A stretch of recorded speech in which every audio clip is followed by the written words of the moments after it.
بما أنت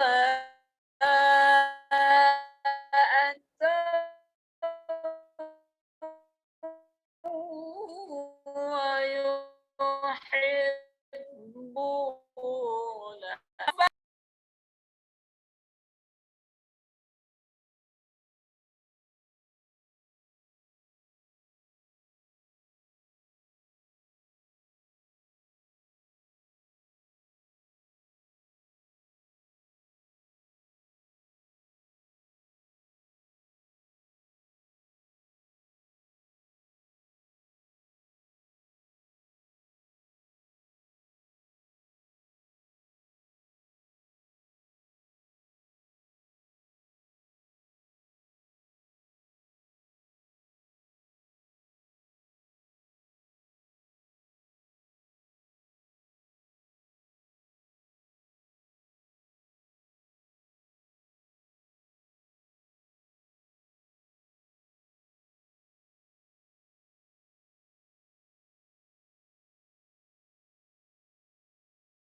Baik, bisa kita mulai, Ustaz.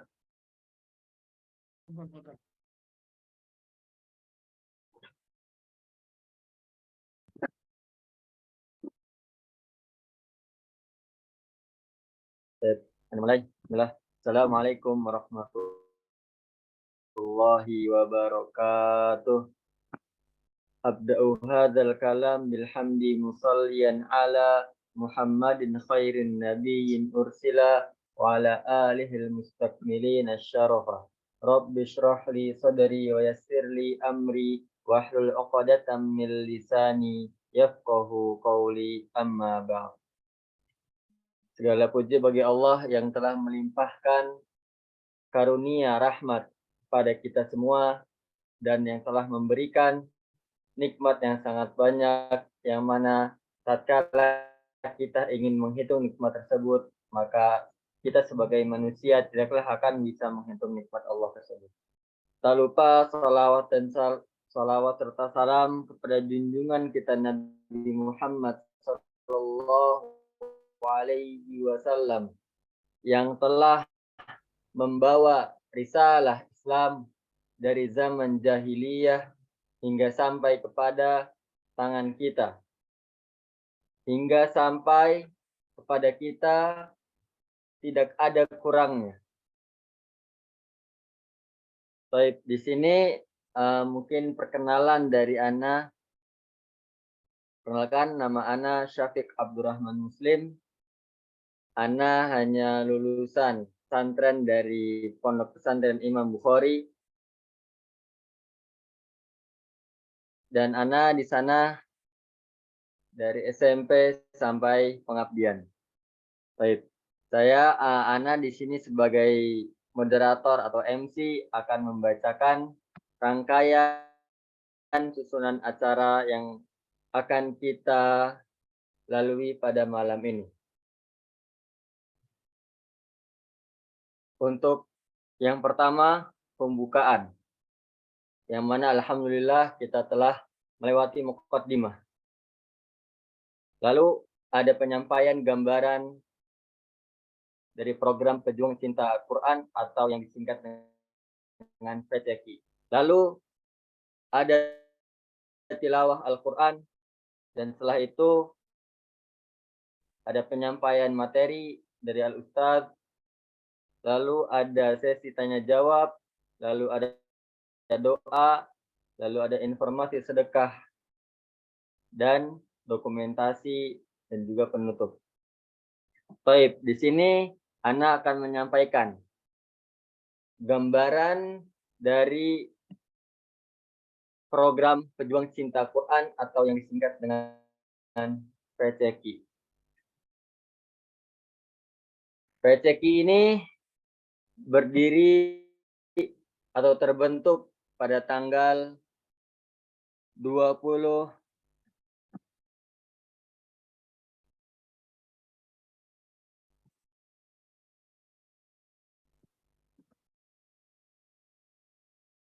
ya, terbentuk pada tanggal 20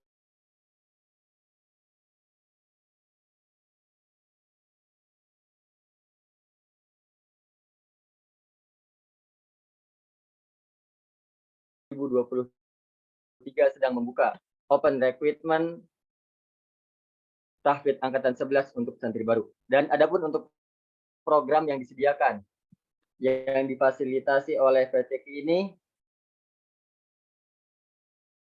ada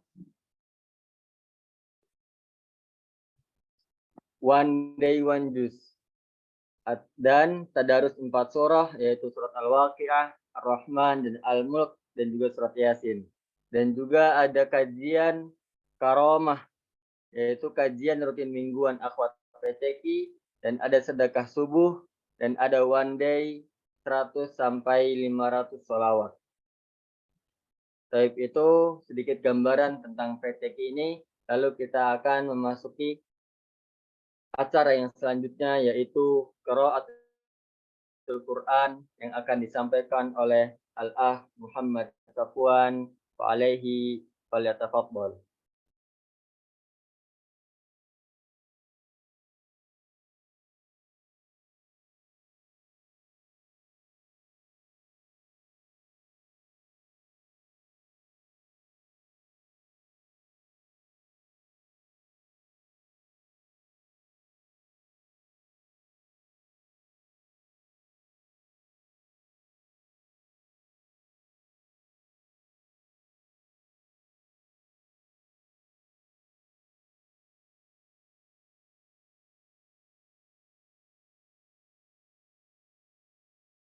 Ya, kepada Al-Ah mungkin bisa dibacakan.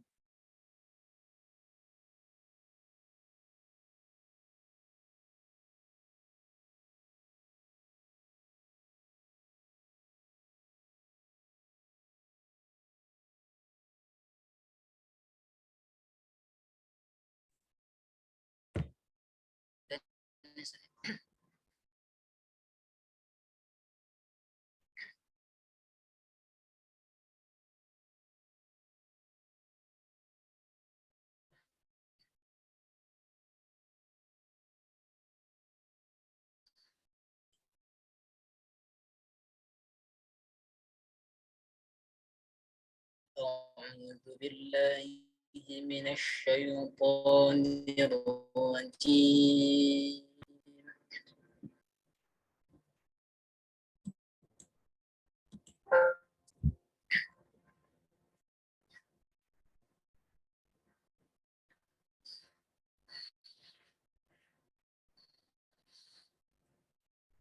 بسم الله الرحمن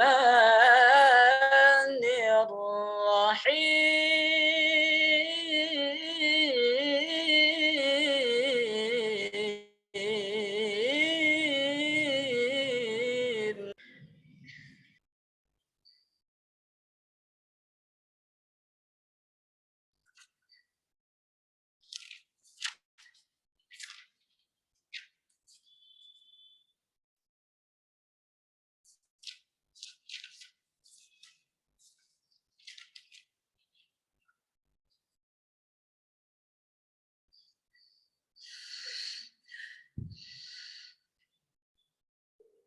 لا تحسبن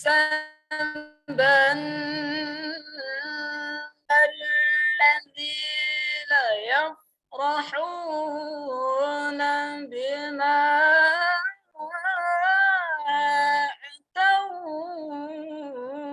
ويحبون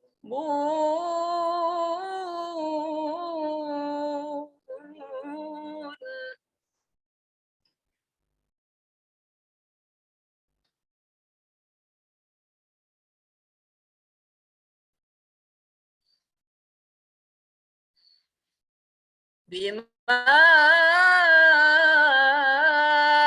أتوا ويحبون أن يحمدوا بما لم يفعلوا فلا تحسبنهم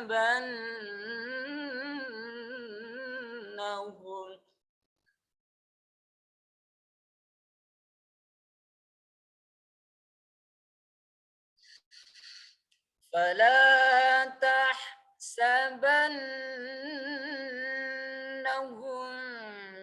بمفازة من العذاب ولهم عذاب أليم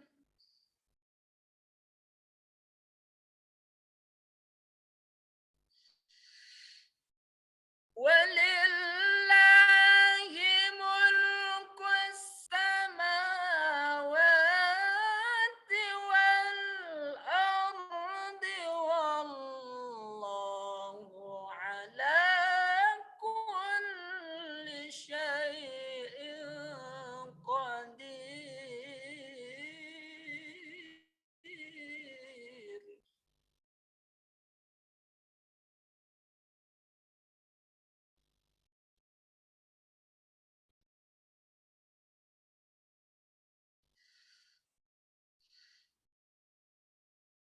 إن في خلق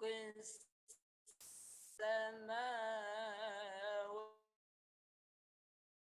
واختلاف الليل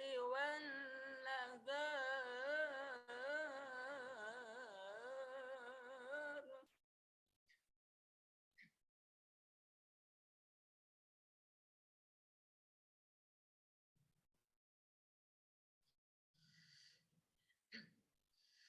واختلاف الليل والنهار لآيات لأولي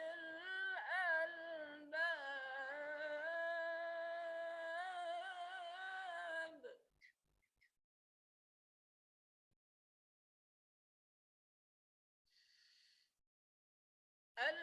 الذين يذكرون الله قياما وقعودا وعلى جنوبهم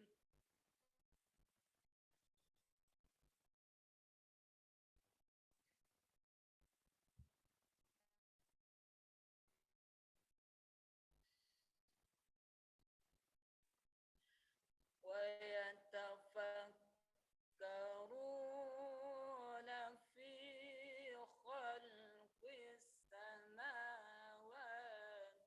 والأرض ربنا ما خلقت هذا باطلا سبحانك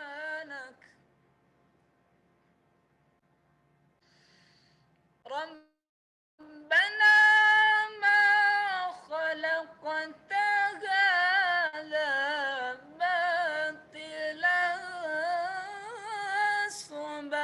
سبحانك فقنا عذاب النار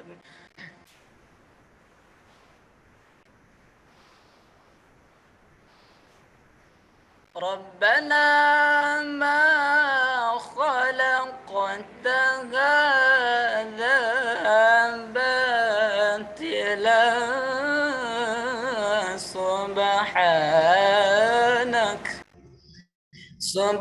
سبحانك فقنا عذاب النار صدق الله العظيم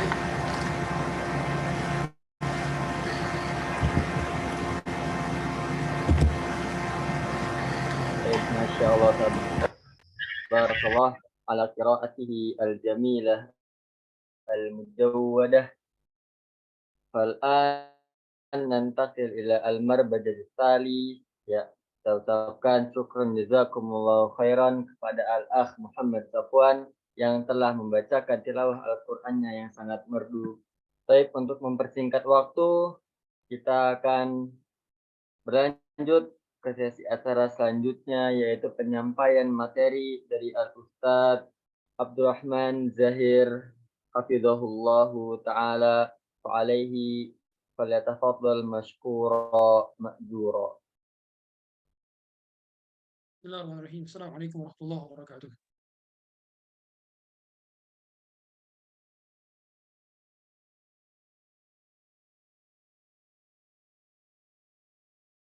بدر المتنال وعلى آله أشهد أن لا إله إلا الله وحده لا شريك له وأشهد أن محمدا عبده ورسوله وصفيه من خلقه وخليله أدى الأمانة وبلغ الرسالة ونصح للأمة وكشف الله به الغمة وجاهد في الله حق جهاده حتى أتاه اليقين وكان على محجة بيضاء ليلها كنهارها لا يزيغ عنها إلا هالك. اللهم صل وسلم وزد وبارك وانعم وكرم ومجد على عبدك ورسولك محمد صلى الله عليه وعلى آله وصحبه وسلم. تقوى إله العالمين فإنها عز وحرز في الدنيا والمرجع فيها غنى الدارين فاستمسك بها والزم تنال ما تشتهي وتدعي. معاشر الحاضرين, teman-teman yang dirahmati Allah Subhanahu wa taala, أهنئكم وأرحب بكم جميعا. مرحبا أيها السادات الكرام والسيدات الكرامات. وأنا عبد الرحمن زاهد أخوكم في الله. لست بمثابة المعلم ولا المدرس، بل أنا طالب العلم، بل طويلب العلم. وأنا أشارككم في التعلم، وحاشا لله أن أعتبر نفسي المذنب بالمدرس ولا المعلم. في هذه المناسبة النفيسة أود أن أشارك في برامجنا، وهي ما يتعلق بالقرآن، berkenaan dengan Al-Quran. Insyaallah pada sesi kali ini kita akan membahas bagaimana Quran itu menjadi mulia bagi seorang hamba. Maka siapapun yang berinteraksi dengan Quran itu sudah pasti akan menjadi mulia. Dari sisi tempatnya saja, Allah menurunkan Quran di Mekah dan Madinah, maka kedua kota tersebut menjadi kota paling mulia seantero bumi. Allah menurunkan Quran kepada Nabi Muhammad SAW, maka Nabi Muhammad menjadi Rasul paling mulia. Allah menurunkan Quran di malam, salah satu malam pertama kali, maka malam itu menjadi malam yang lebih baik daripada 1000 bulan. Allah turunkan Quran pun di bulan, salah satu bulan dari 12 bulan lainnya, maka bulan itu menjadi bulan mulia, yaitu bulan Ramadan. Terlebih lagi orang yang membacanya, orang yang menghafalnya, mentadabburinya, mempelajarinya, mengajarkannya, maka dia pun mendapatkan kemuliaan dari Al-Quran. Oleh karenanya Quran ini bukan beban. Wa anzalna 'alaikal Qur'ana litashqa. Wahai Muhammad, aku tidak menurunkan Quran ini kepadamu agar engkau merasa berat. Sehingga pada hakikatnya salah kalau ada orang yang membaca Quran, menghafal Quran, kok dia merasa dibeban. Keliru. Karena secara hakikat Quran itu bukan beban. Quran itu harus kita nikmati, harus kita enjoy, dan Quran adalah pelipurara sekaligus teman tatkala kesepian, penghibur tatkala sedih.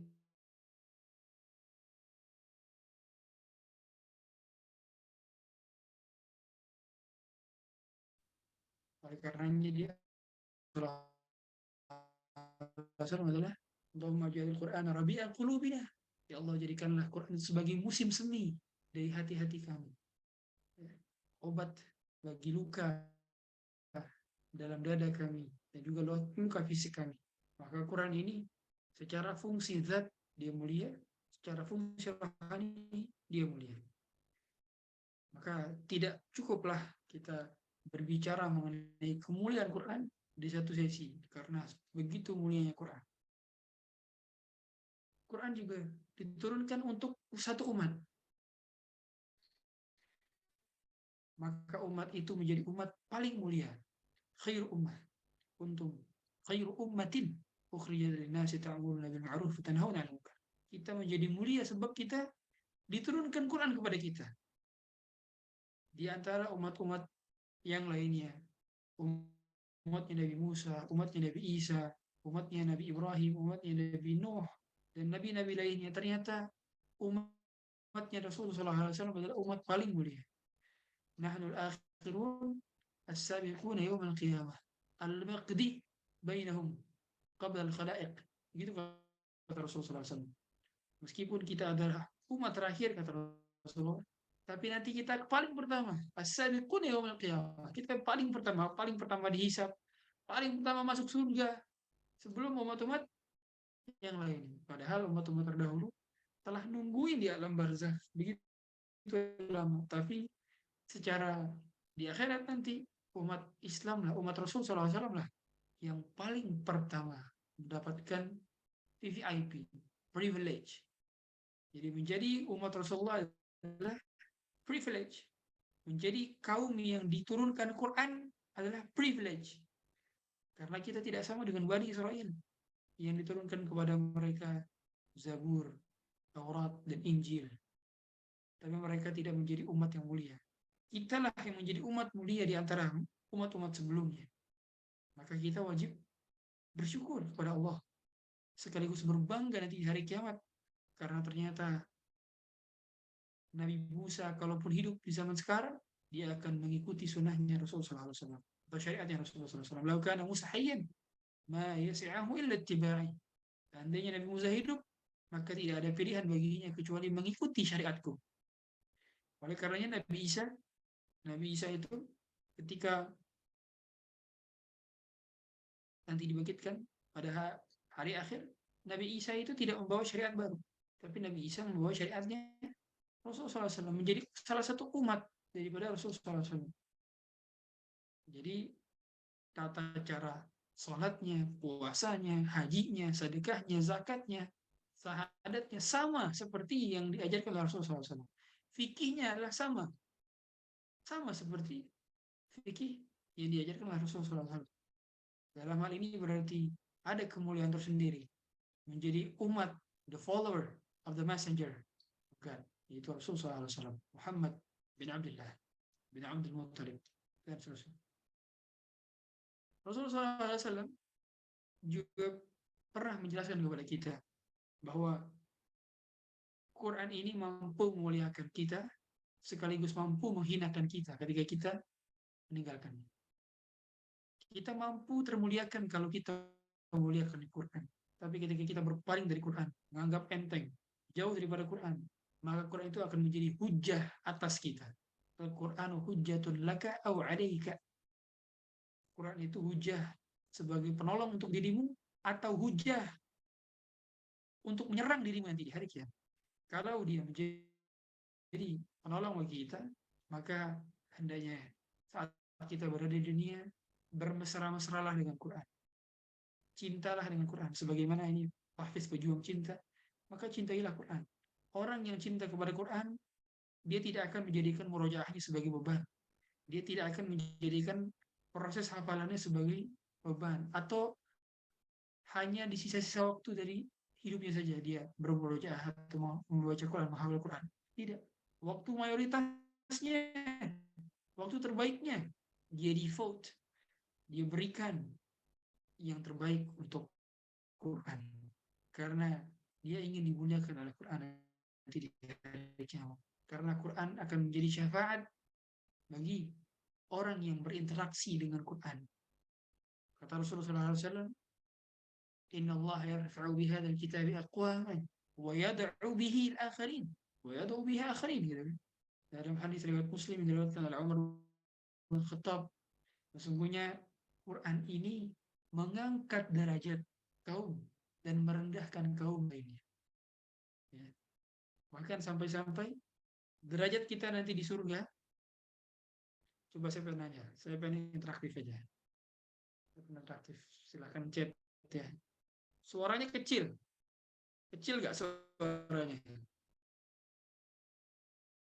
Coba yang lain boleh testimoni. Suara saya kecil apa lumayan? Kalau sudah cukup, kecil kah?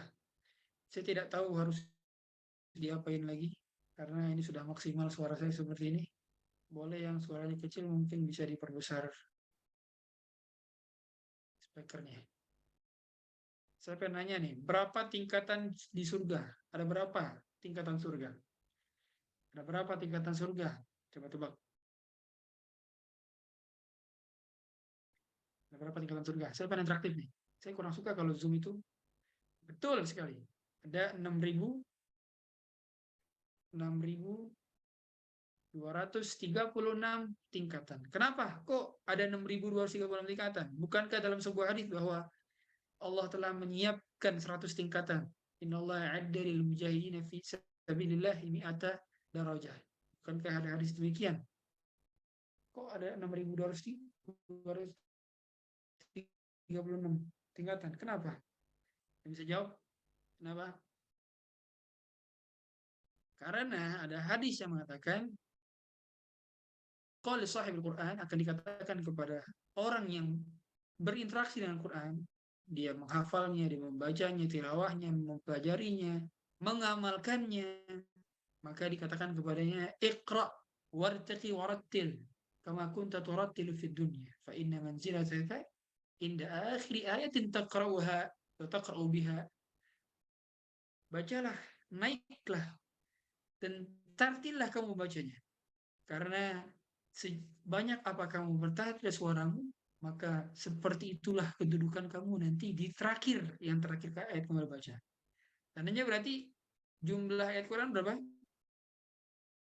Ada berapa? Ada 6236 atau 6666? Berapa jumlah ayat Quran menurut kesepakatan ulama? 6.236 ayat. Nah, inilah yang menjadi landasan dari Al-Khattabi dalam Ma'alim Tanzil, bahwa beliau mengatakan bahwa ya, jumlah tingkatan surga kalau gitu berarti ada 6.236 sejumlah Quran, sejumlah ayat dari Quran. Karena setiap kita baca ayat naik lagi. Dan dia dikuatkan dari hadis lain bahwa antara satu surga dengan surga lainnya itu seperti kita ngelihat bulan sekarang, seperti kita bintang sekarang. Bayangin, antara tingkatan surga yang satu dengan tingkatan surga yang lainnya naik satu tingkat, itu seperti kita ngelihat bintang. Jauh sekali. Subhanallah. Jauh. Jadi kalau orang sudah stuck nih misalkan dia di surga ke-10, sedangkan temennya surga 600 atau surga 1000. Jauh bedanya itu. Jauh. Maka rugi banget kalau kita gak maksimal berinteraksi dengan Quran. Sedangkan yang paling membuat kita nanti bisa naik tingkatan terus di surga adalah bagaimana interaksi kita dengan Quran. Saya katakan interaksi. Mengapa saya katakan interaksi? Mengapa? Karena banyak orang yang sudah hafal Quran tidak lanjut berinteraksi dengan Quran. Banyak. Makanya yang terpenting itu bukan hafalnya sebenarnya. Yang terpenting apa?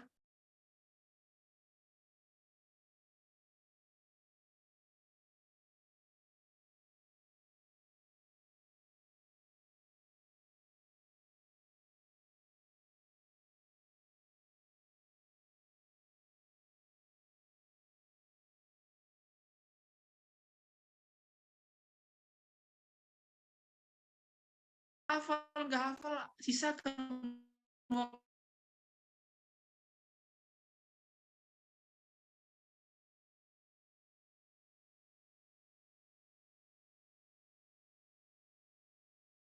Ya. Makanya dahulu ada ustadz yang sering mengatakan, kalau kamu nggak hafal-hafal, tandanya ayat itu kangen sama kamu, kan gitu. Ini nggak? Jadi mindsetnya diubah. Jangan dipikirin, kenapa saya nggak hafal-hafal ini ya? Saya nggak hafal-hafal nih, kenapa nih? Nah, husnuzon. Ini berarti ayatnya lagi kangen sama saya. Gitu. Kalau kangen sama saya berarti dia pengen ulang-ulang terus. Makanya dikit-dikit apa namanya? Ustaz, pernah ada ustaz bilang, tanda kalau ayat itu jatuh cinta sama kamu, kamu ulang berkali-kali ayat itu. Itu berarti ayatnya lagi jatuh cinta sama kamu. Dia pengen diulang-ulang terus. Buktinya nggak hafal-hafal, ya kan? Berarti dia pengen ulang-ulang terus. Nah, itu jiwa mindsetnya. Jangan sampai, wah Ustaz ini susah dihafal. Berarti saya emang nggak cocok menghafal Quran. Bukan gitu, nggak ada. Semua orang punya kemampuan untuk menghafal Quran. Kecuali, mohon maaf, orang gila. Bahkan orang gila ini sekarang ada yang hafal Quran kok. Ada. Iya, ada loh. Ada. Selama akal kita masih sehat, berapapun umur kita, maka kita ucapkan memotong Quran. Makanya yang menjadi masalahnya bukan bagaimana kita cepat khatam. Oke, itu merupakan salah satu target, betul, ditargetkan hidup. Tapi yang menjadi patokannya adalah bagaimana kita bisa mati bersama Quran. Bisa hidup dan mati bersama Quran. For the rest of our life. Hidup dan mati bersama Quran. Itu yang menjadi poinnya. Ya. Poinnya gitu. Makanya orang-orang yang membaca Quran saja, membaca Quran doang, tapi bacaannya masih terbata-bata, dia dapat berapa pahala? Coba, saya penanya, dapat berapa pahala nih? Al-mahiru bil-Qur'ani as-safaratul kiram al-bararah walladhi yaqra'ul Qur'an wa yatata'ta' fihi wa huwa 'alaihi ajran wa huwa 'alaihi syaqun lahu ajran. Gitu. Dapat 2 pahala. Baru 2 pahala, pahala apa aja? Dapat 2 pahala, pahala apa aja yang dapat?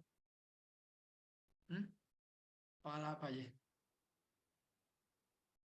Yang pertama pahala apa? Pahala usaha dan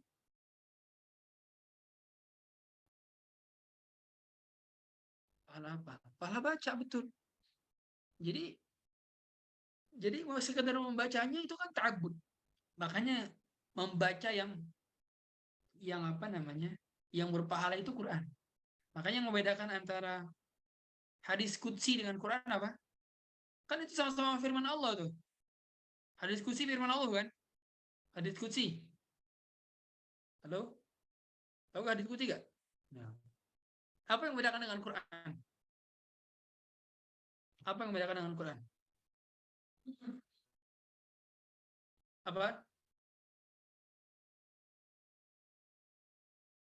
Kalau Quran ada unsur ta'abbud fi tilawatihi gitu.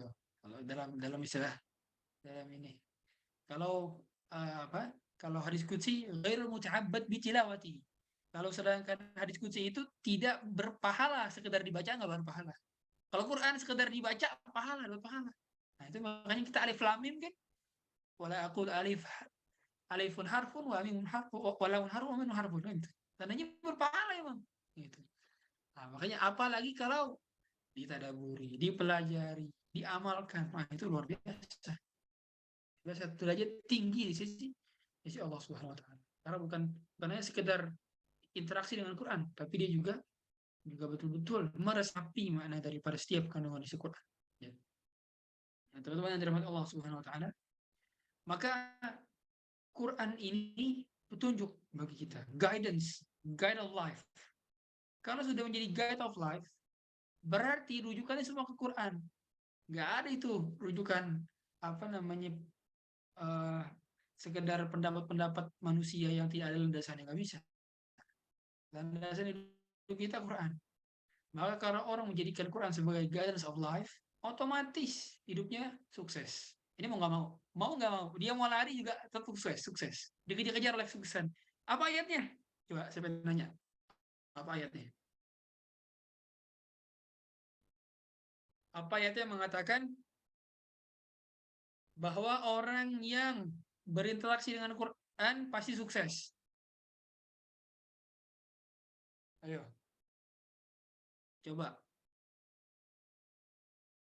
jelaskan isi kandungannya. Hmm. Ada yang tahu? Fatir 29. Coba gimana? Gimana ayatnya?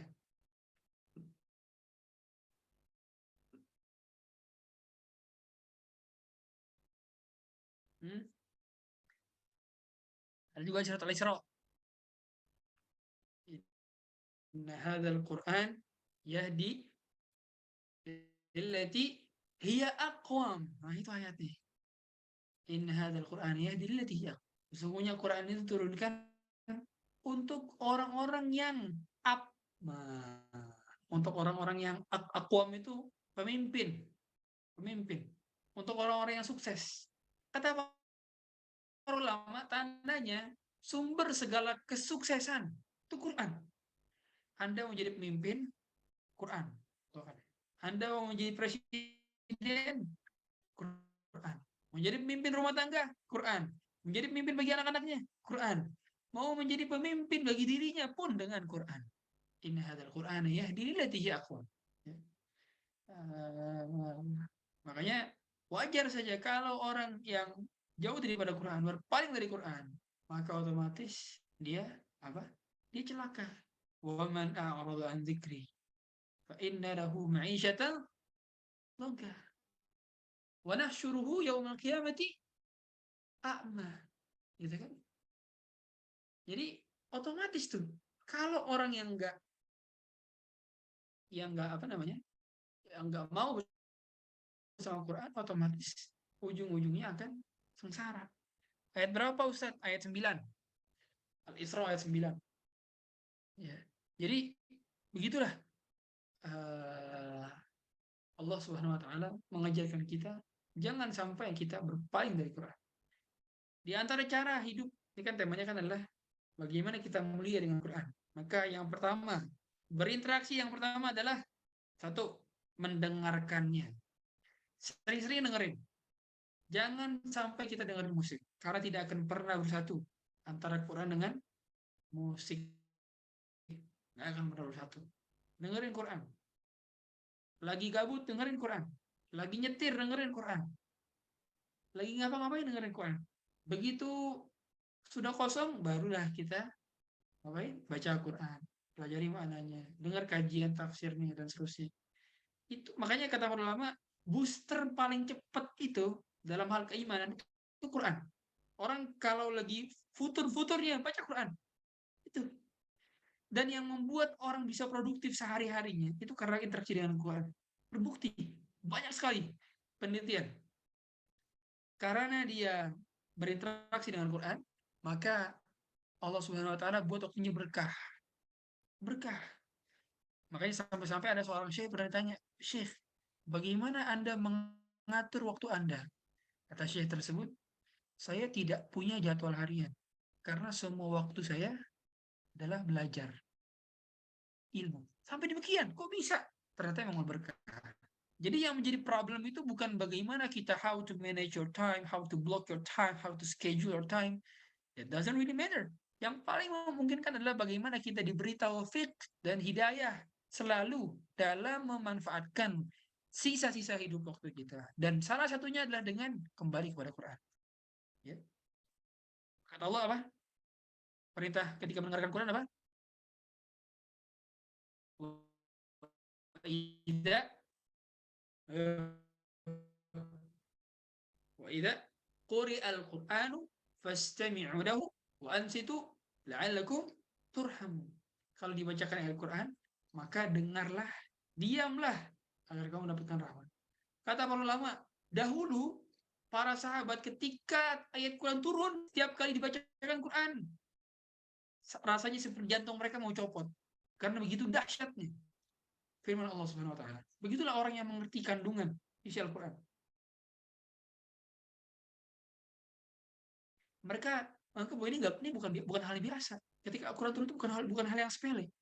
Maka ketika dia turun wajar saja hati-hati mereka bergetar. Gitu disampaikan oleh para tabi'in. Ketika Quran turunkan kepada mereka, maka hati-hati mereka bergetar karena kedahsyatan firman Allah. Sampai-sampai pernah suatu ketika ada satu surat yang dibacakan oleh Rasulullah SAW. Kemudian tiba-tiba orang-orang kafir Quraisy sujud karena keindahan Quran. Saya pengen nanya, surat apa itu yang dibacakan? Ya, ada yang tahu gak? Ada yang tahu gak? Betul sekali, An-Najm. Jadi ketika Rasulullah baca surat An-Najm full tuh. Jadi surat pertama yang dibaca full pertama kali di hadapan orang-orang kafir Quraisy apa? Surat An-Najm. Meskipun memang sering dibacakan yang full-full, ya kan? Seperti kita tahu kan surat-surat Makkiyah kan pendek-pendek kan. Tapi ketika itu surat yang termasuk yang awal pertama kali dibaca dan panjang dan sampai beres mereka ngedengernya gitu. Rata-rata kan ketika baca tuh mereka ada yang tutup kuping, ya kan? Ada yang baju mereka gini atau ada yang kabur. Tapi An-Najm mereka betul-betul ngedenger sampai habis. Rasulullah wan najmi idza wa ma dhalla sahibu wa ma yantiqu anil hawa in wa illa wahyu yuha dan seterusnya sampai pas billahi wa'budu. Rasulullah sujud tuh. Mereka ikutan sujud. Gara-gara mereka ikutan sujud dikira mereka masuk Islam semua. Padahal nggak masuk Islam. Padahal mereka kagum dengan keindahan sastra Quran. Makanya kenapa Quran itu adalah dikatakan mujizat. Saya pengen nanya, kenapa Quran dikatakan mujizat? Kenapa? Sedangkan kita tahu mujizat itu adalah suatu hal yang melemahkan, ya kan? Kenapa? Mujizat itu Quran, gitu. Kenapa? Saya pengen nanya nih. Silakan jawab. Kan kalau mujizat Nabi Musa kan Nabi Isa bisa menyembuhkan orang yang sakit, menghidupkan atas izin Allah orang yang meninggal. Kenapa Quran kok jadi mujizat? Kenapa? Jawab dong di komentar. Kenapa teman-teman? Karena trending topik pada saat itu adalah apa? Trending topiknya apa pada saat itu? Sastra, syair, betul, syair. Meskipun Quran bukan syair, laisa bisyair, ya. Wala biqauli kahin. Ya. Jadi Quran itu bukan syair, bukan perkataan dukun, bukan mantra-mantra. Ya. Jadi bisa seperti syair tapi bukan syair. Makanya orang-orang Arab itu pada saat itu bingung, ini bukan syair tapi kok indah. Karena kalau syair itu ada kofiyahnya, ya, ada apa namanya? Ada kaidah-kaidahnya dalam ilmu arut itu, ya. Ada iramanya, ya. Tapi Quran kok bisa indah padahal nggak ada iramanya. Makanya kan hal-hal yang semacam nada belakangnya sama itu kan ada juga yang tiba-tiba di tengah-tengah beda. Emang secara ini nggak dipaksain gitu. Emang itu betul-betul firman Allah gitu. Nah, itu yang menyebabkan Quran adalah mujizat. Karena menandingi sastra yang ada pada saat itu. Makanya kalau kita lihat sejarah dahulu mereka itu sering ngadain kontes perlombaan bikin syair. Kalau yang menang, maka syair-syair itu ditempelin di dinding Ka'bah. Ditempelin tuh juara 1, juara 2, juara 3, tempelin di dinding Ka'bah. Begitu Quran datang, wih, mereka luar biasa ini. Ini perkataan siapa ini? Abu Jahal aja tuh, bayangin nih. Sampai-sampai kata ulama, tidaklah setiap ayat yang turun kecuali Abu Jahal mendengarkannya dan mengetahui ayat itu. Tandanya apa? Saya pengen nanya. Berarti Abu Jahal gimana? Berarti secara nggak langsung Abu Jahal itu hafid Quran. Iya nggak? Hafid Quran itu. Sempat menjadi hafid Quran. Karena tidaklah setiap ayat yang turun kecuali Abu Jahal ngintip, tahu. Gitu kan? Hafid Quran. Tapi hidayah nggak masuk. Tandanya teman-teman, tetaplah minta hidayah. Meskipun Anda seorang hafid Quran. Anda sedang menghafal Quran, mintalah hidayah. Jangan sampai kepedean. Wah, saya masuk surga pasti nih gara-gara sudah hafal Quran. Enggak ada yang jamin. Enggak ada yang jamin. Orang yang sudah hafal Quran tidak ada yang menjamin dia bisa terus-terusan istiqomah. Banyak sekarang kok hafal Quran pacaran. Gimana ceritanya hafal Quran pacaran? Hafal Quran ngapain? Coba sebutin. Hafal Quran. Semoga peserta di sini nggak ada yang kayak gitu. Ya. Jangan sampai. Karena pada akhirnya Quran ini akan menjadi hujah bagi kita atau hujah atas kita. Ya. Kemudian Quran juga nantinya akan menjadi saksi dan syafaat. Fakaifa idza ji'na min kulli ummatin bi syahidin wa ji'na bika 'ala haula'i syahida. Bagaimana jika pada hari kiamat nanti kami datangkan dari setiap umat seorang saksi dan kami datangkan engkau sebagai saksi atas mereka. Maknanya Quran nanti akan menjadi saksi dan bisa menjadi saksi kalau kita dengarin terus, kita baca terus. Yang kedua, cara interaksi dengan Quran kalau kita ingin bisa mulia dengan Quran adalah dengan membacanya. Baca terus. Alladzina atainahumul kitab yatlunahu haqqa tilawatih. Ini ayat. Jadi kalau ditanya mana ayat yang menerangkan bahwa baca Quran dengan tajwid itu wajib? Ayat apa? Siapa nanya nih? Dalil. Baca Quran wajib pakai tajwid. Dalilnya mana? Surat apa? Ayat berapa? Surat Muzammil. Muzammil ayat 4.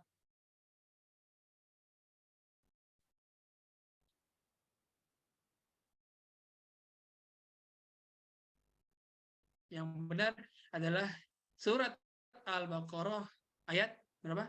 1, 2, 1. Alladzina atainahumul kitab yatlunahu haqqa tilawatih. Mereka membaca sesuai dengan semestinya, gitu kan? Mereka mengapa dengan semestinya? Karena emang Quran itu secara turunnya itu emang tauqifi. Secara turunnya emang tauqifi. Makanya mengapa mushaf itu, kalau kita lihat mushaf itu kan beda sama bacaan kitab biasa, beda. Beda. Ya. Maka Mushaf Utsmani itu kan hasil dari perkumpulan banyak kiroat. Kiroat dikumpulin. Nah, untuk ada sepakatannya dari Mushaf Utsmani itu. 121. Ya, Al-Baqarah. Alladzina atainahum kitaba yatluna haqqa tilawati. Mereka diberikan Quran dan mereka membaca sebagaimana semestinya. Makanya sampai Rasulullah katakan, laisa minna man lam yataghanna bil Quran. Gitu kan? Sampai-sampai orang yang tidak menghiasi, mengindahkan bacaan Qurannya, maka dia bukan bagian dari kita. Sampai-sampai kayak gitu Rasulullah katakan. Jadi baca Quran dengan tajwid itu wajib hukumnya. Wajib hukumnya. Ya. Meskipun pada akhirnya ada juga ulama yang khilaf bilang nggak wajib. Nah, nggak wajib di sini maksudnya ada apa? Nggak wajib bagi ulama yang tidak mewajibkan itu, tidak wajib kalau yang yang mad alif sukun harus dibaca nama rokat, nggak wajib gitu. Kalau kata para ulama yang tidak mewajibkan. Tapi secara umum tetap kita hendaknya keluar daripada khilaf mengatakan bahwa tajwid itu hukumnya wajib. Fardu ain mengamalkannya dan fardu kifayah untuk mengajarkan dan mempelajarinya. Ya. Kemudian juga daripada faedah kita baca Quran, argo pahala kita ngalir terus. Ya. Kita tahu semua man qara'a harfan min kitabillahi falahu bihi hasan. Al-hasanatu bi asyri amsalha. La aqulu alifun harfun wa lamun harfun wa mimun harfun. Ya. Tapi wala aqulu alif lam harfun walakin alifun harfun wa lamun harfun wa mimun harfun. Itu cuma 3. Saya pengen nanya berapa berarti total huruf dalam Quran berapa? Berapa? Coba berapa? Berapa kira-kira? Ada jutaan, yang jelas jutaan. Ada jutaan. Karena kalau surat aja 111, ayat aja 6.000, nah otomatis kira-kira jutaan huruf. Satu ayat aja itu bisa berapa huruf tuh? Itu bisa puluhan huruf ya. Bisa puluhan huruf. Satu ayat yang panjang-panjang. Makanya orang yang bisa berinteraksi terus dengan Quran, berarti dia harus ngapain? Harus cinta. Bagaimana dia membangun intimate dengan Quran? Bagaimana caranya? Caranya adalah dia meminta kepada Allah agar mengkaruniakan apa? Mengkaruniakan apa? mengkaruniakan cinta itu dengan cara minta, ya Allah, buatlah aku cinta kepada Quran. Cinta. Karena cinta itu given pada akhirnya. Cinta itu given. Cinta itu pemberian. Makanya agak salah kalau orang itu mengusahakan cinta. Agak salah. Karena orangnya hati aja megang siapa? Allah. Hatinya megang Allah. Allah bolak-balikan hati. Sehingga kalau Anda cinta kepada seorang, yang membuat Anda cinta kepada orang tersebut siapa? Allah. Pun begitu. Kalau Anda ingin mencintai Quran, katanya kepada Allah. Dan tidak mungkin kita bisa bercinta dengan Quran, terus-terusan cinta kepada Quran, kalau kita jarang berinteraksi dengan Quran, jarang berkenalan dengan Quran. Maka kita bisa mulia kalau kita sering-sering baca Quran. Makanya kata Utsman bin Affan, perkataan terkenal sekali. Lau tahurat qulubukum ma syabi'tu min kalami rabbikum. Ajib ini perkataan. Kalau kalian bersih hati-hatinya, pasti kalian gak bosan-bosan baca Quran. Gak bosan-bosan. Kenapa kok kita cepat bosan baca Quran? Berarti ada yang salah di hati kita. Makanya bersihin dulu hatinya. Bersihin dulu. Nah, tapi lagi-lagi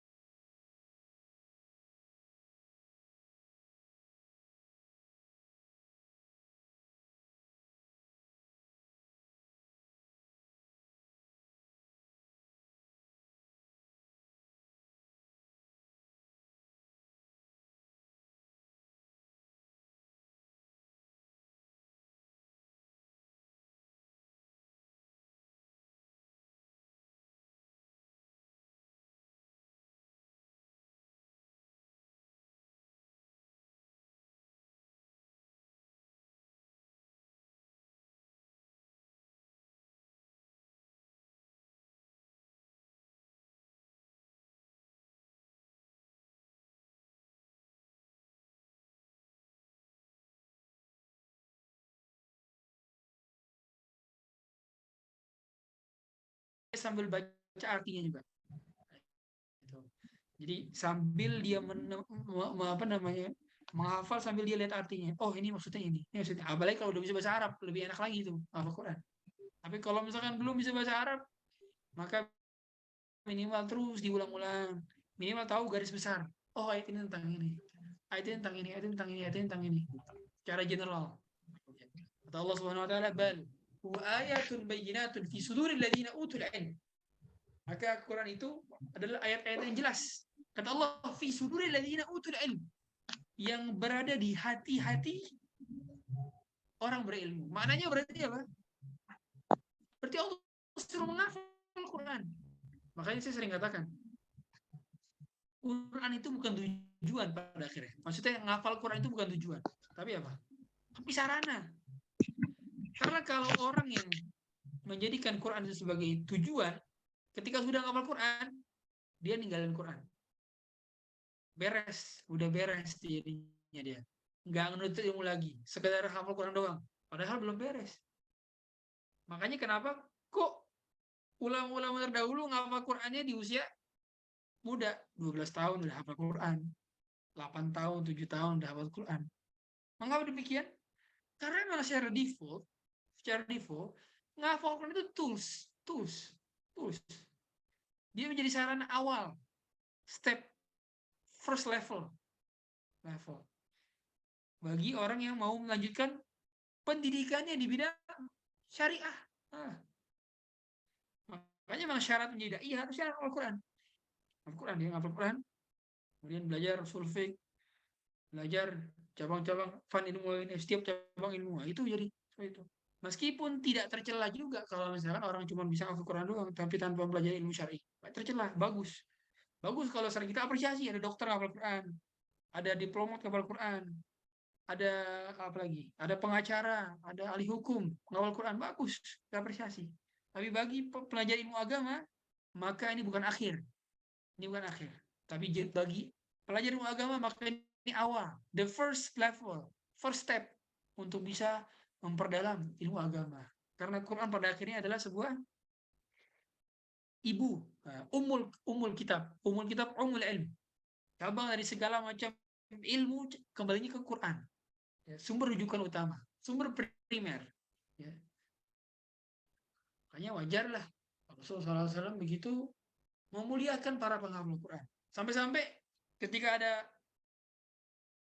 penghuni syuhada Uhud ya, itu saya penanya nih, syuhada Uhud. Pada saat itu Rasulullah bilang apa? Ketika bingung, yang mana nih yang mau dikuburin dulu? Apa kata Rasulullah? Kata Rasulullah apa? Enggak. Nah, iya. Ayyuhum ahfadzu kitabillah. Siapa di antara mereka yang paling banyak hafalannya? Oh, si fulan.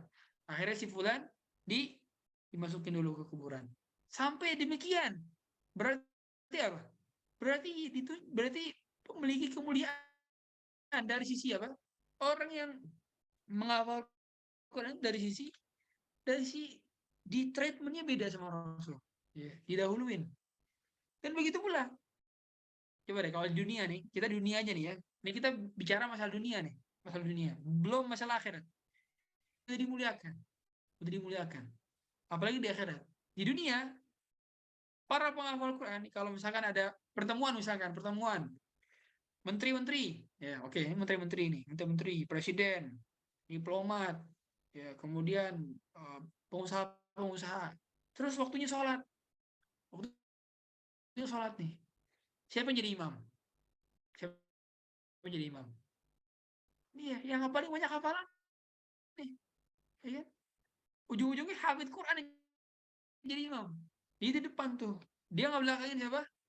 Nggak belakangin presiden, nggak belakangin diplomat, nggak belakangin pengusaha. Itu di awal. Begitu pula sekarang, kita lihat bagaimana penghafal Quran dimuliakan. Lalu jalur beasiswa kedokteran tanpa jalur tes. Kalau sudah hafid 30 juz mungkin. Beasiswa masuk universitas ini. Dan terus banyak sekali beasiswa bagi penghafal Quran.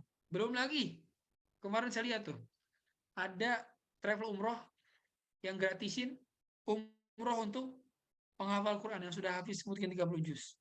Dites. Ada itu. Artinya apa? Dari dunia itu dimuliakan, apalagi di akhirat. Ya.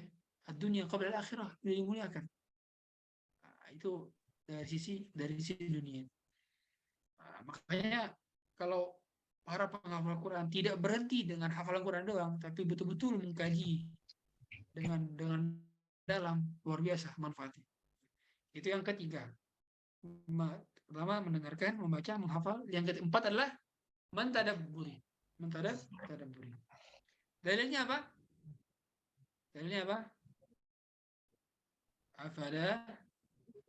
Afala yatadabbaruna al-Quran am ala qulubin aqfaluha, gitu. Apakah mereka tidak mentadabburi Quran, gitu kan? Di sini Allah pakai diksi afala yatadabbaruna al-Quran, bukan afala yaqra'una al-Quran atau afala yahfazuna al-Quran, afala yatluna al-Quran, enggak. Mengapa Allah pakai diksi afala yatadabbaruna al-Quran? Kenapa? Saya nanya, kenapa? Kok Allah pakai diksi afala yatadabbaruna al-Quran? Kenapa? Tandanya memang tadabbur itu tingkat tertinggi dalam memahami Quran. Tingkat tertinggi dalam berinteraksi dengan Quran, itu tadabbur. Makanya sekedar hafal itu tidak cukup untuk menikmati hafalan Quran kita, tidak cukup. Level tertingginya itu kapan? Sudah sampai tadabbur. Hikmah di balik satu ayat itu bisa digali banyak banget. Allah. Satu ayat doang. Ya. Kita tahu ayat, contoh ayat surat Ar-Rahman. Marajal bahraini yaltaqiyan. Bainahuma barzakhun la yabghiyan. Ketika ada air laut sama air sungai bertemu, marajal bahraini yaltaqiyan. Bainahuma barzakhun la yabghiyan. Di antara keduanya ada apa? Pembatas. Dan pembatasnya enggak bersatu. Itu ayat itu. Kalau ditadaburin kita baca jurnal, satu ayat doang nih dalam surat Ar-Rahman. Enggak 2 ayat sih, itu berapa ayat ya? Itu luar biasa maknanya. Luar biasa. Ternyata setelah diteliti dari ilmu oceanologi, dari ilmu hidrologi, ternyata yang menyebabkan air sungai dengan air laut tidak bertemu itu karena ada suhunya berbeda. Suhu dan kadar garam sangat-sangat mempengaruhi mengapa air sungai dan air laut itu tidak bertemu. Itu kalau kita pelajari dari sisi apa? Dari sisi satu cabang ilmu doang, hidrologi sama oceanologi. Sekarang kalau misalkan kita belajar dari berbagai macam fun lainnya, mungkin itu banyak sekali hikmah yang kita dapatkan. Itu satu doang. Ya. Kemudian ayat berkenaan dengan yumsikuhunna ilar rahman. Ya kan? Ayat-ayat apa tuh? Tentang apa tuh?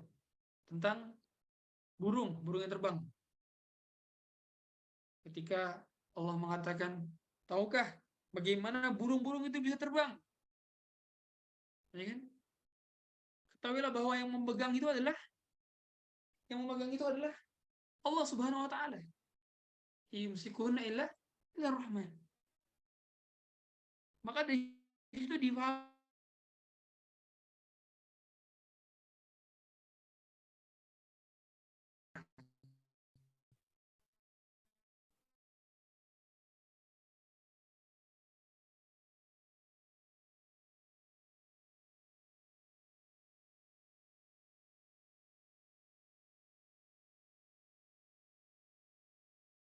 tentang astronomi, oceanologi, hidrologi, bukan kitab itu. Tapi ketika Islam sudah membicarakan sains, maka sudah pasti benar. Gitu cara memahaminya. Jadi Quran itu bukan kitab sains. Tapi ketika berbicara masalah sains, maka sudah pasti benar. Luar biasa. Mulia dengan Quran. Maka tadabbur itu maknanya adalah kita betul-betul memikirkan makna ayat-ayat tersebut, rahasianya,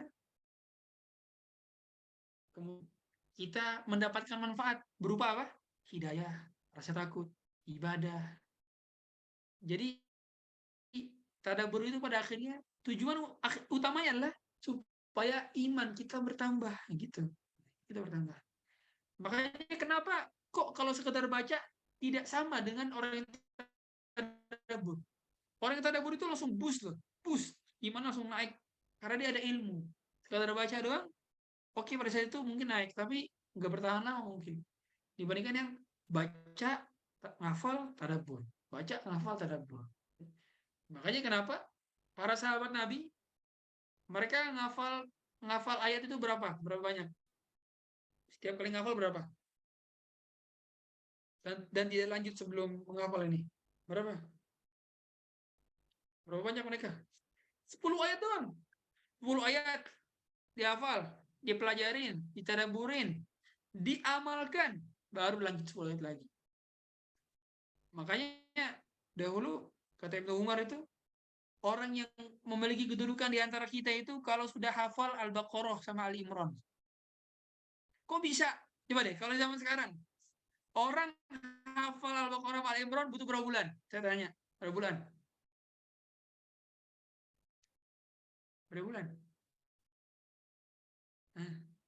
Sebentar gak? Sebentar. Saya lihat deh PTQ yang ngafal dapat berapa juz dia dalam berapa bulan. Sebentar. Ibnu Umar ngafal Al-Baqarah Ali Imran berapa? Bertahun-tahun, 8 tahun yang riwayat. 8 tahun. Kenapa kok bisa gitu? Kenapa? Karena ngafalnya 10 ayat. Dan itu bekas di hati mereka. 10 ayat hafalin, pelajarin, maknanya tadabburin, baru lanjut lagi. Lanjut lagi. Begitu cara mereka dalam menghafal Quran. Ya. Jadi makna tadabbur, maka tadabbur yang paling utama adalah dengan mempelajari dan mengetahui rahasia-rahasia di balik itu semua. Yang paling utama dari tadabbur itu tafsir dulu. Tafsir dulu awal. Baru meningkat dengan kitab-kitab yang I'jazul Quran yang lainnya. Kemudian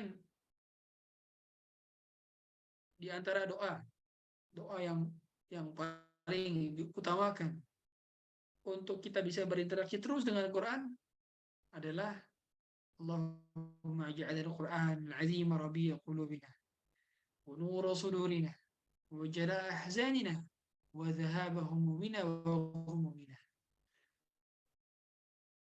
wa sa'iqana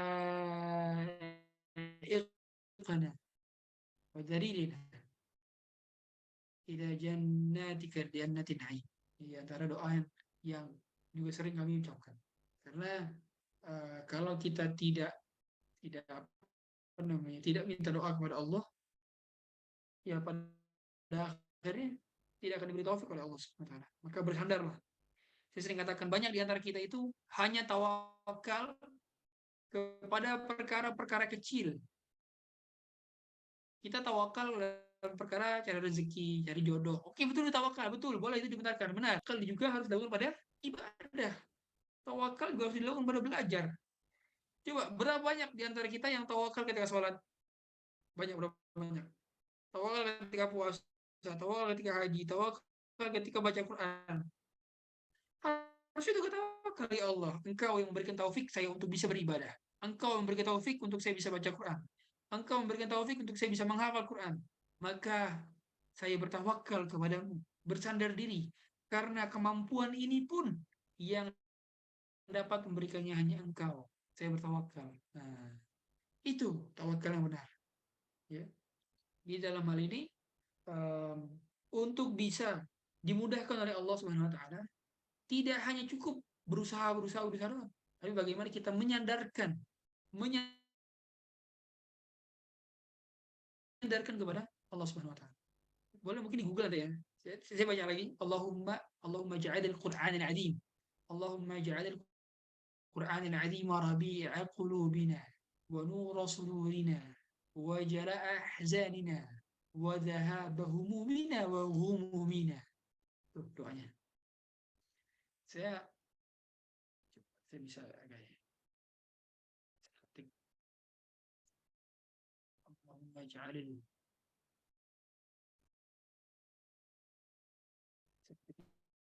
ya.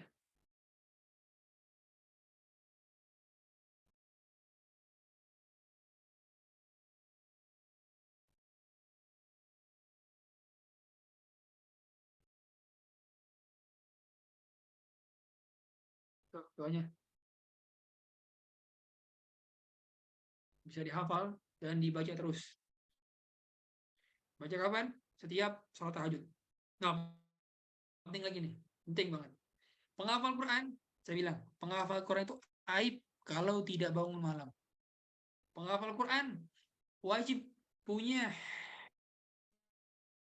bangun malam. Ya, maka di zaman dahulu itu tercelah kalau orang yang punya hafalan, dia menjadi thalibul ilmi, penuntut ilmu, tapi nggak bangun malam. Laisa lahu juz'un minal lail. Ini menjadi aib. Mengapa dikatakan menjadi aib? Karena bagaimana mungkin dia keadaannya sama seperti orang awam. Anda ini semua beda dengan orang awam, beda. Orang awam itu jarang baca Quran, jarang berinteraksi dengan Quran, nggak ngapal Quran. Tapi kalau Anda semua ini ngapal Quran dan beda keadaan dengan orang awam, beda. Oleh karenanya, cara membedakan kita dengan orang awam gimana?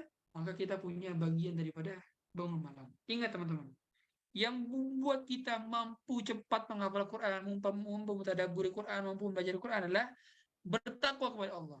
Apa ayatnya dalam surat Al-Baqarah ayat 282? Coba nanya, apa ayatnya? Allah akan menambahkan kita ilmu kalau kita bertakwa. Apa? Gimana ayatnya? Coba. Ingat gak? Wattaqullaha wa yu'allimukumullah. Kan gitu. Bertakwalah kepada Allah, maka Allah akan mengajarkan kepada kalian. Kan gitu. Jadi yang bikin kita bertambah ilmu itu bukan gara-gara kita cerdas, bukan. Kalau kita bertakwa, kita akan ditambah ilmu oleh Allah. Sebaliknya, kalau kita nggak bertakwa, ilmu nggak akan masuk. Sama seperti Quran. Selama kita mau bertakwa, maka Allah mudahkan prosesnya masuk ke dalam hati kita. Ingat, masuk ke dalam hati.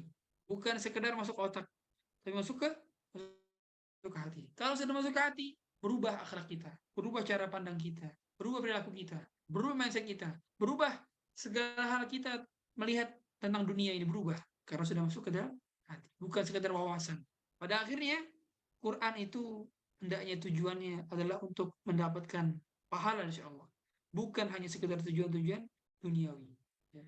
Mungkin Anda sekalian banyak diiming-imingi beasiswa, umroh gratis, atau hal-hal lainnya, atau mungkin biar bisa dapat jodoh, jodoh yang hafid-hafidhah juga. Bukan itu tujuan utamanya, bukan. Perbaiki niat, perbaiki niat. Anda hafal Quran, semua tujuannya hanya lillah, agar Allah senang, agar Allah ridho. Dan itu semua tidak didapatkan kalau kita menginginkan hal-hal duniawi terus-menerus. Kalau tujuannya sudah akhirat, maka dunia itu ngikut tanpa kita cari-cari, ngikut demi Allah. Dicari-cari kita sama dunia, dikejar-kejar. Gak perlu dicari, gak perlu. Sekarang fokus bagaimana kita menjadi seorang hamba yang terus baik di hadapan Allah dengan cara berinteraksi sering-sering dengan Quran. Dengan begitu Allah akan memuliakan kita sebagaimana Allah memuliakan hamba-hamba yang soleh lain. Allah Ta'ala alam. Karena saya udah bilang waktunya mungkin gak lama, sudah lebih dari sejam. Saya mungkin sampai 9.30, 15 menit saya tanya jawab. Silakan. Saya kembali ke moderator. Waalaikumsalam warahmatullahi wabarakatuh. Baik, syukran jazilan ala ma qad alqahu min al-ma'lumat asy-syarifah. Baik, kami ucapkan jazakumullahu khairan kepada Ustaz yang telah menyampaikan materi, dan mungkin sisa waktu ada 15 menit untuk bagi teman-teman yang ingin bertanya, mungkin bisa dipersilahkan lewat kolom chat.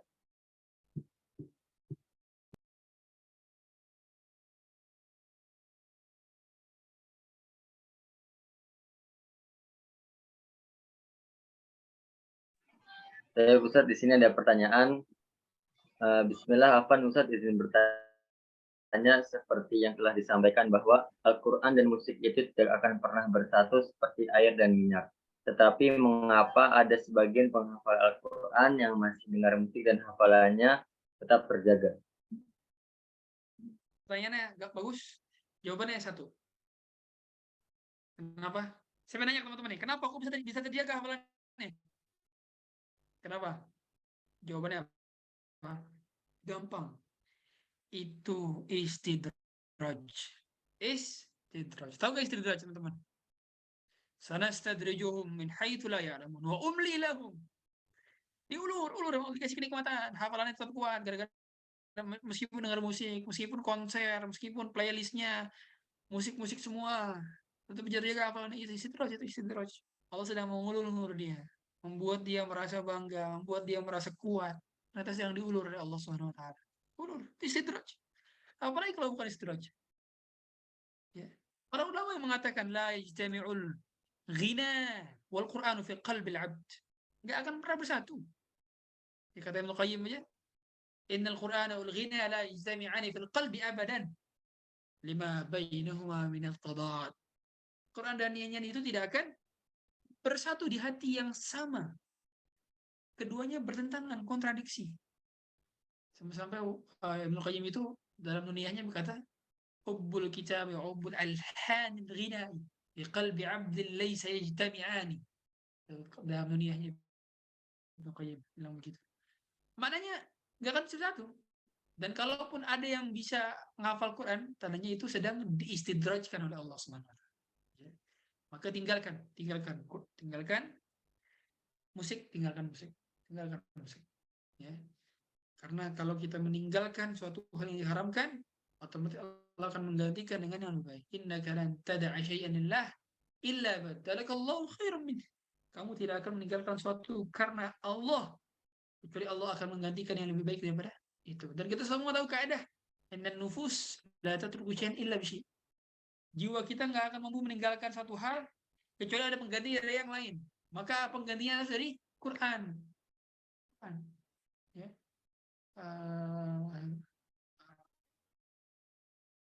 Namanya sudah cukuplah sebagai landasan bahwa kita hendaknya hanya hidup bersama Quran. Mengapa orang kok masih tetap dengar musik? Kenapa? Saya pengen nanya, kenapa kok orang masih dengar musik padahal sedang hafal Quran? Kenapa? Karena mereka tidak enjoy dengan Qurannya. Mereka nggak menikmati Quran. Tidak. Kalau mereka enjoy dengan Quran, mereka nggak akan mengenjoykan hal lain selain Quran. Otomatis mereka nggak akan dengar musik. Karena mereka sudah nikmat dengan Quran. Wallahu a'lam. Lanjut. Baik, mungkin jawabannya saya dapat dengan baik. Kita berlanjut ke pertanyaan selanjutnya. Ana mau bertanya Ustadz, penghafal Al-Quran kalau masuk ke kampus yang dosennya ada yang liberal, sikap apa yang harus kita lakukan? Ini sebenarnya agak worry ya. Saran saya sekali. Seandainya bisa pindah kampus, jangan masuk di kampus-kampus yang demikian. Karena kalau bagi saya pribadi malah menganjurkan orang untuk tidak kuliah dibandingkan harus kuliah di kampus yang liberal. Serius. Karena pengaruh sekali. Kita nggak punya wewenang untuk bisa tapi seandainya pun Anda terkuliah di sana, maka usahakan untuk tidak banyak mendengarkan ceramah daripada dia, ya. Kemudian dia apa namanya? Dia hendaknya rutin dengan kajian agar membentengi syubhat-syubhat daripada dosennya tersebut, ya. Kalaupun Anda tetap kuliah di sana, maka hendaknya tidak ngambil jurusan-jurusan yang diajarin oleh dosen-dosen liberal tersebut. Mohon maaf sekali, saya harus mengatakan ini. Biasanya dosen liberal paling banyak di UIN. Saya harus katakan ini. Dan itu fakta. Maka kalau seandainya Anda kuliah di UIN, usahakan bukan jurusan-jurusan yang berpotensi banyak dosen liberal. Seperti jurusan Usuluddin. Jurusan Usuluddin itu banyak dosen-dosen liberal. Sampai ngaku nabi juga ada kayaknya itu. Ya. Itu luar biasa. Maka kalau kita apa namanya? Kalau kita sedang berada di sana, maka lebih baik ambil jurusan-jurusan yang tidak ada potensi itu. Ya. Kalau jurusan kedokterannya, jurusan umumnya itu malah lebih aman dibandingkan jurusan-jurusan keagamaan demikian. Ya. Maka para akhwat sebaiknya cari Ma'had Ali atau STI, STDI, STDE dan semacam itu lebih aman dibandingkan kuliah di UIN. Kalau bagi saya pribadi.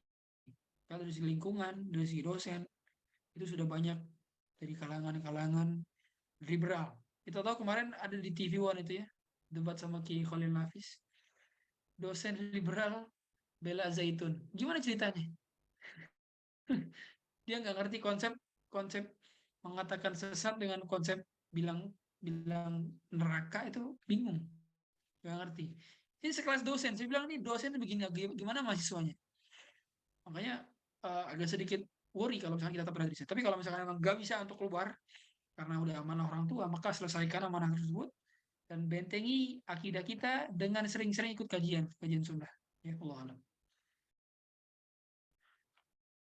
Baik, syukuran jazakumullah khairan atas jawaban yang telah diberikan oleh Ustadz. Kita di sini ada pertanyaan lagi. Bismillah, izin bertanya Ustadz, kalau mendengarkan nasyid, apakah juga tidak boleh Ustadz seperti nasyid Arab?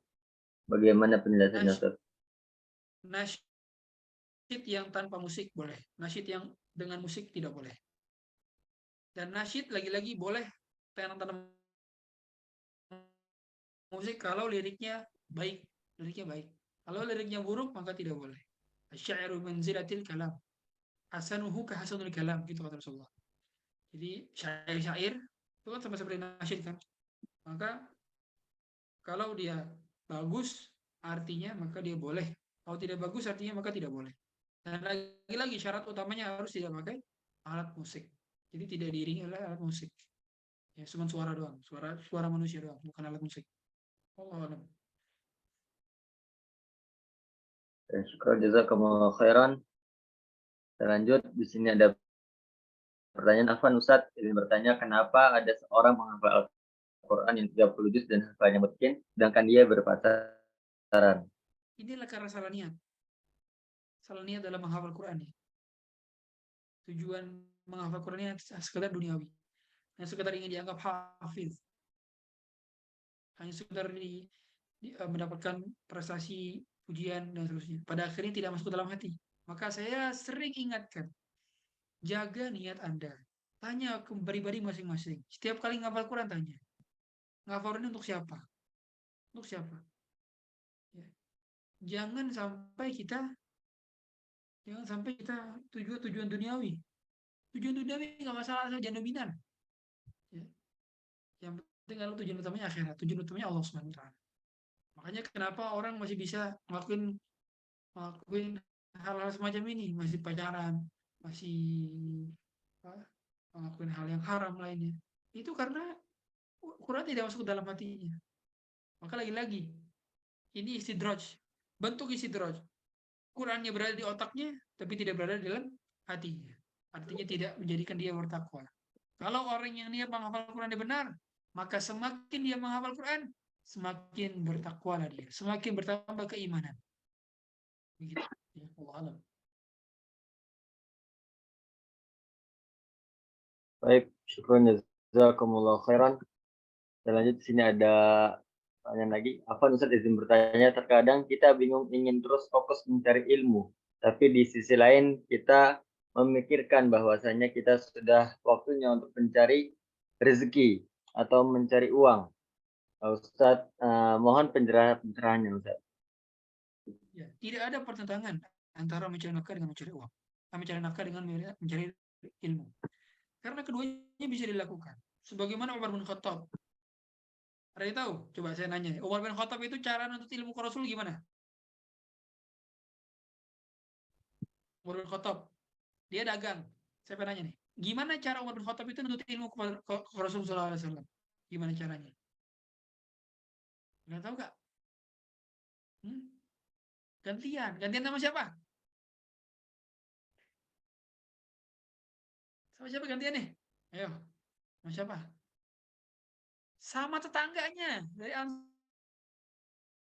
Ansor. Ya. Kamu sekarang bermajlis sama Rasul. Saya dagang. Besok saya bermajlis sama Rasul, kamu yang dagang. Nanti gantian. Nanti gantian tuh, rolling. Nah, begitu pula Anda. Selama kita 24 jam kita tuh masih ada sisa waktu loh, teman-teman. Kalaupun memang benar-benar nggak bisa untuk bisa fokus betul seharian, maka nggak masalah kita pas weekend atau pas lagi waktu-waktu rest time. Waktu kita loh, kita punya banyak waktu, teman-teman. Sebelum subuh aja itu bisa dimanfaatin tuh 30 menit 1 jam dengan kajian. Tuh playlist dihatamin. Ya, kitab ini. Belajar bisa. Atau lagi di jalan, di atas motor ya, di mobil atau di busway atau di mana, di kereta KRL. Itu playlist kita nih ilmu bisa diisi ilmu bisa loh, bisa. Meskipun memang kurang fokus juga kan pada akhirnya, tapi ini soal dicatat.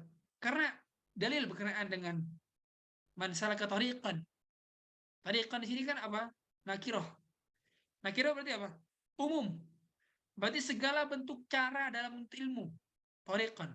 Dia dengerin, dia hadir, dia duduk doang ngantuk-ngantuk, pokoknya nuntut ilmu aja. Maka dia akan dipermudah jalannya menuju surga. Karena dia tariqan ini pakai nakiro. Berarti yufidul umum gitu kalau dalam usul fiqh. Ya, yufidul am. Berarti otomatis apa? Otomatis segala perkara, aktivitas yang membuat kita dekat kepada ilmu, baik kita ada hadir langsung dengerin kajian, duduk doang meskipun nggak paham, tetap dipermudah jalan menuju surga. Kayak jangan sampai-sampai kita meremehkan masalah ilmu. Allah alam. Syukran jazakumullah khairan. Masih ada sisa waktu 5 menit. Baik, kita lanjut. Assalamualaikum Ustaz, izin bertanya, Al-Quran itu kan dibaca dengan lagom. Apakah lagom itu sama dengan musik atau nada? Karena sebagian ulama ada yang mengharamkan musik. Mohon pencerahannya Ustaz. Beda. Nada lagam itu beda dengan musik. Musik itu alat. Musik itu sumber dari alat. Ya. Kalau tidak sumber dari alat, maka bukan musik. Justru lagam, kemudian nada-nada ya, nada dalam Quran itu bagian daripada bagian daripada memperbagus bacaan Quran. Ya. Laisa minna man lam yataghanna bil Quran, gitu kata Rasulullah. Bukan bagian daripada kita yang tidak memperbagus bacaannya dengan Quran. Maka itu bagian daripada sunnah, justru kesunahan dalam baca Quran. Ya. Selama dia memperhatikan panjang pendek dan tajwidnya tentunya. Ya, dalamnya. Jadi beda antara lagam dengan Allah alam. Baik, syukran jazakumullah khairan. Menghafal Quran, sudah serius menghafal Al-Quran, lalu berada di lingkungan yang jauh dengan Al-Quran, kebetulan dengan teman-teman di lingkungan PPL. Tetapi orang yang tidak menghafal Al-Quran ini lebih mudah urusan dunianya. Ustadz, seperti kuliah dan PPL dibanding orang yang telah menghafal Al-Quran tadi, Ustadz, mohon Jadi pencerahannya. begini teman. Lagi-lagi, segala kemudahan, rezeki lancar, apalagi. Pokoknya kenikmatan duniawi diberikan kepada orang yang tidak taat kepada Allah, itu adalah istidraj, bukan kemuliaan buat dia, bukan kemuliaan. Sebaliknya, segala kesulitan, segala kegundahan, kesedihan yang dirasakan oleh orang bertakwa itu adalah ganjaran pahala buat dia. Kan gitu. Jadi mindsetnya jangan salah. Makanya kalau misalkan memang kita mendapatkan kesulitan, ya, maka itu bagian daripada penambah pahala selama kita taat kepada Allah. Sebaliknya, gue dapat kenikmatan padahal maksiat tiap hari dapat kenikmatan. Semakin maksiat semakin dapat kenikmatan. Istidraj. Allah akan mengulur hingga suatu saat Allah cabut nikmatnya dan Allah palingkan dia daripada hidayah dan Allah masukkan ke dalam api neraka. Nauzubillah. Itu bagian daripada istidraj. Makanya dalam hal ini jangan patok kepada dunia. Saya bilang, sebagian orang itu mau patokannya itu dunia. Oh, kalau dikayakan berarti dia dimuliakan Allah. Kalau dimiskinkan berarti dia dihinakan Allah. Enggak. Kaya dan miskin itu bukan patokan. Dan kemudahan-kemudahan duniawi, oh dia belajar sebentar, bisa dapat nilai besar. Dia yang ini udah belajar mati-matian, padahal hafal Quran, tapi kok nilainya kecil dan seterusnya. Patokannya jangan duniawi. Karena duniawi itu nggak bisa jadi patokan. Nggak bisa jadi patokan. Patokannya apa? Takwa. Semakin dia dekat dengan Quran, semakin takwa apa enggak? Gitu aja patokannya. Ya. Jadi bukan duniawi. Oh, kalau misalkan nggak hafal Quran berarti nanti jadi kaya, Ustaz. Nggak ada jaminan kayak gitu. Nggak ada. Ya. Makanya betul memang Allah Subhanahu wa taala banyak di dalam Quran mengiming-imingi kan. Kalau kita bertakwa, Allah diberikan rezeki kita rezeki. Kemudian nanti dari rezeki dari yang tidak disangka-sangka. Kemudian juga banyak dalam Al-Quran itu apa namanya, Allah tidak akan menyanyiakan usaha orang-orang yang berbuat baik. Innallaha la yudhi'u ajral muhsinin. Banyak tuh ayat-ayat. Tapi maksud dari situ adalah itu bukan tujuan utama, itu adalah iming-iming. Ya. Makanya tujuan utamanya jangan dunia. Makanya saya sering tanya, Ustadz, bagaimana hukumnya sholawat, sholawatin mobil impian, sholawatin rumah impian, sholawatin iPhone 14 Pro Max. Gimana Ustadz hukumnya, Ustadz, sholawat gitu? Saya bilang, hukum asalnya nih. Ini kalau kita bahas dalam fikihnya, kalau niatnya belum dominan, ya, dominan tetap akhirat, itu ngikutin, itu masih boleh. Kalau belum dominan. Tapi kalau sudah dominan, tidak diterima dan ditolak, otomatis tolak. Sama seperti dia beramal soleh untuk tujuan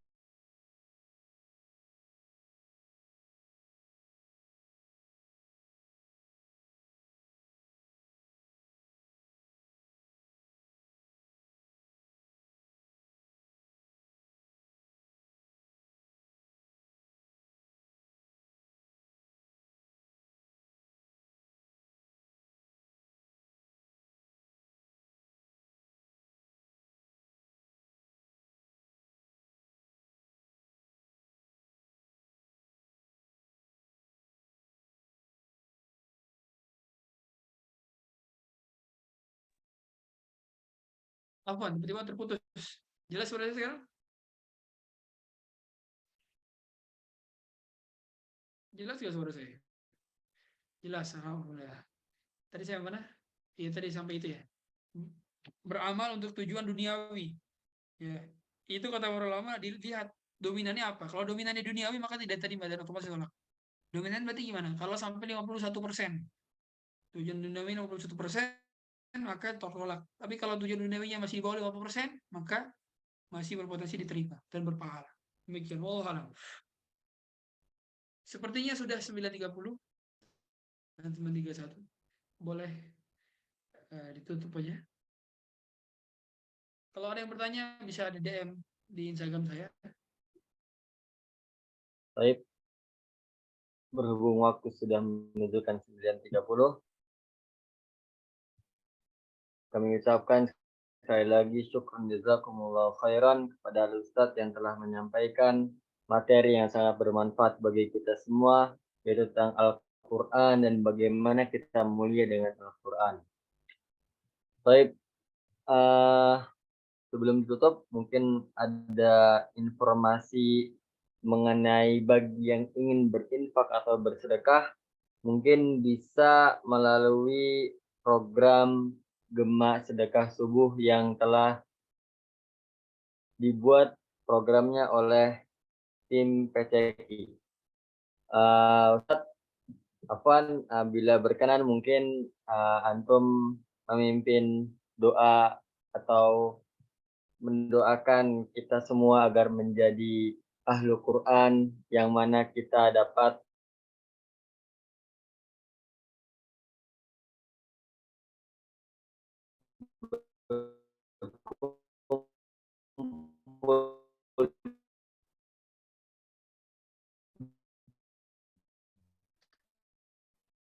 Ya.